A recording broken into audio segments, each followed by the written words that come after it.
आज हम monetary policy के एक और इंस्ट्रूमेंट SLR को समझेंगे बहुत ही इंटरेस्टिंग स्टोरी के साथ। तो चलिए शुरू करते हैं। एक शहर में एक ईमानदार और पॉपुलर बैंक मैनेजर था श्याम। श्याम और उसका बैंक लोगों का फेवरेट था। एक दिन सुबह एक लेटर RBI से आया। लेटर में लिखा था, डियर श्याम, अब से तुम्हें एक नया रूल फॉलो करना होगा जिसका नाम है SLR। श्याम हैरान हो गया।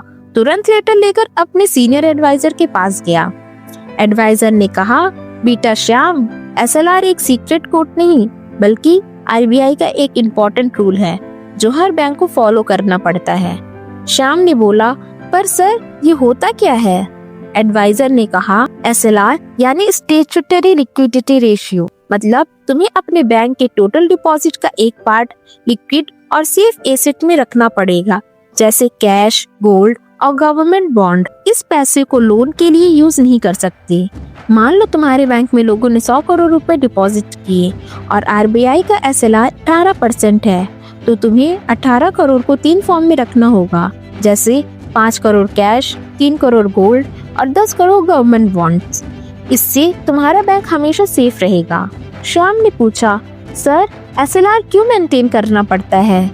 तब उसके एडवाइजर ने उससे बताया, अगर कल को सब कस्टमर एक साथ पैसे मांग ले तो SLR के पैसे से बैंक उनको पैसा वापस कर सकता है, और अगर बैंक सब पैसा लोन में लगा दे और कोई लोन वापस ना करे तो बैंक डूब सकता है। RBI जब मार्केट में पैसा कम करना चाहता है तो SLR बढ़ा देता है। इससे बैंक के पास लोन देने के लिए कम पैसा बचता है और मनी फ्लो कंट्रोल होती है। SLR के थ्रू बैंक से गवर्नमेंट बॉन्ड्स खरीदने पड़ते हैं। इससे गवर्नमेंट को फंड मिलता है बिना लोन लिए। RBI, SLR और CRR जैसे टूल्स से इकोनॉमी को बैलेंस करती है। तो ये था SLR। ऐसी ही और इंटरेस्टिंग टर्म्स को समझने के लिए चैनल को सब्सक्राइब करें। Thank you for watching.